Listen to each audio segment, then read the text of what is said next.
আপনার কেন মাসিক হয় না? আপনার কি হরমোন ঠিক মতো নিঃসরণ হয় কিনা শরীর থেকে? তারপরে হচ্ছে তলপেটে কোনো ব্যথা, কোনো আরো কোনো ইনফেকশন আছে কিনা, এগুলি দেখতে হবে। আপনি ঘরে কি কাজ করেন? কোনো কাজ নাই, রান্না বাড়া। আপনার ঘর পরিষ্কার করে কে? বাড়িতে কিসের ঘর? বিল্ডিং? টিনের ঘর? তাহলে হচ্ছে আপনি হাঁটবেন, ডেইলি 30-40 মিনিট হাঁটবেন। যদি হাঁটতে না পারেন দড়ি লাফ দিবেন। যখন মাসিক অবস্থায় থাকবেন তখন না, মাসিক ছাড়া অন্য সময় করতে হবে।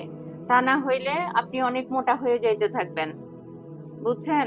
আপনার হচ্ছে এই দেখা দিবে, একটু পশম দেখা দিবে, গোপের মতো। মুখের মধ্যে ব্রণ উঠবে, ঘাড়, গলা, চোখের নিচে এগুলি কালো হয়ে যাবে। ঠিক আছে?